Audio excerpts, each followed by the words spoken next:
안녕하세요. 바비TV의 바비입니다. 자, 오늘은 많은 다이어터 분들과 운동하시는 분들이 궁금해하시는 바로 물.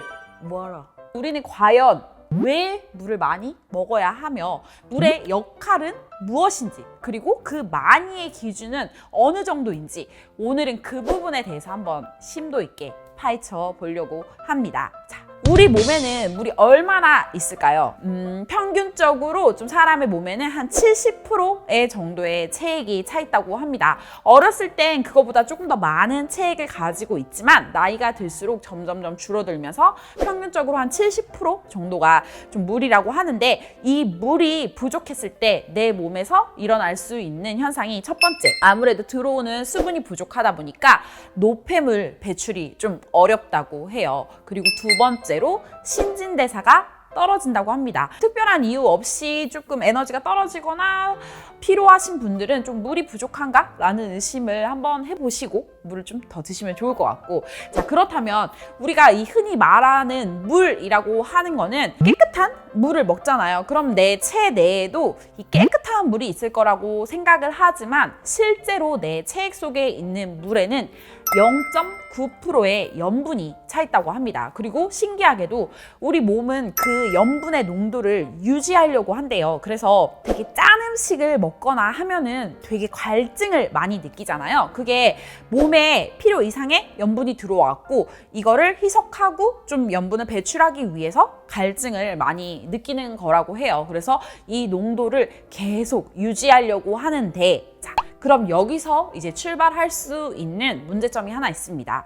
우리 다이어터 분들이 좀 많이 드시는 음식이 있죠? 샐러드라든지 고구마라든지 뭐 닭가슴살, 이 음식들에 공통적으로 많이 들어가 있는 것이 바로 칼륨입니다. 근데 칼륨이 체내에서 하는 역할 중에 하나가 바로 나트륨을 배출하는 건데요. 저염식의 식단으로 앞서 말한 것 같은 음식들을 챙겨 먹으면서 물을 왕창 먹으면 어떻게 될까요? 가뜩이나 염분은 부족한데 수분은 많이 들어오고, 다이어터 분들이 겪을 수 있는 게 물을 많이 먹었는데 아이러니하게도 탈수 증상, 칼륨을 많이 먹고 나트륨을 배출해서 생기는 저염분성 탈수 현상이 생길 수 있다고 합니다. 이 저염분성 탈수가 생기게 되면 우리 몸에서 나타나는 변화, 피로도가 굉장히 많이 올라간다고 해요. 이 피로도뿐만 아니라 농도가 약해지고 수분을 많이 먹음으로써 위장의 기능이 약해져서 각종 위장 장애에 노출이 될 수 있다고 해요.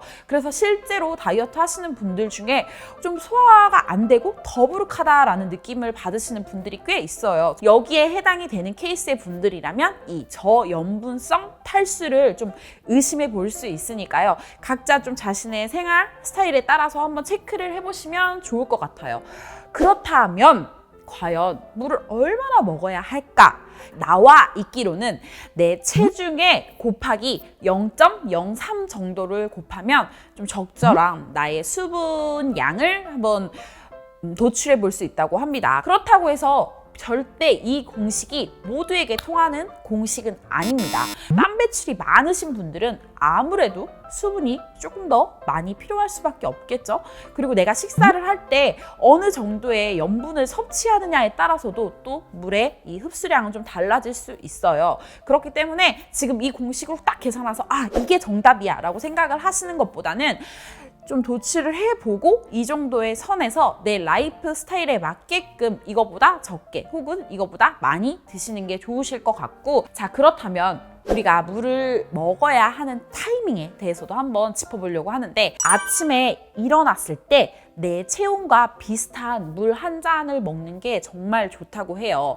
신진대사를 훨씬 끌어올릴 수 있다고 합니다. 그리고 식사 전 1시간, 식사 후 1시간에 마시는 또 한 잔의 물이 포만감을 굉장히 일으켜줘서 다이어트 할 때 도움이 많이 된다고 하니까 이 타이밍도 놓치지 마시고, 마지막으로 공복에는 한 4-5잔 정도의 물을 많이 마셔주시는 게 좋다고 해요. 그러니까 내 몸에 맞는 어떤 수치를 계산을 하시고 이런 타이밍에 물을 조금 드셔주시면 좋을 것 같고, 물을 똑똑하게 먹는 것만으로도 다이어트에도 굉장히 도움이 될 수 있고 내 전체적인 신진대사를 좀 끌어올리는 데 도움이 많이 될 수 있으니까 이거 한번 꼭 체크해 보시면 좋을 것 같고, 마지막으로 당부하고 싶은 건 너무 찬물을 많이 드시는 건 체내의 어떤 온도를 많이 떨어뜨리고 부종을 조금 많이 발생할 수 있다고 하니까 미지근한 물 한 잔, 이 영상 보시는 분들은 지금 바로 물 한 잔 떠오셔서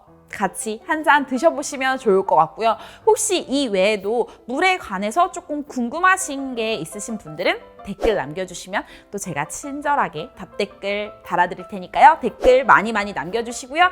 이런 해박한 정보들 많이 얻고 싶으시다면 저희 영상에 알림 설정하는 거 잊지 마시고 오늘 영상도 재밌게 보셨다면 구독과 좋아요 많이 눌러주세요. 물 드세요. 보리차나 현미, 옥수수차 정도까지는 좀 물 대용으로 드실 수 있다고 하니까 이 방법도 한번 써보시면 좋을 것 같아요.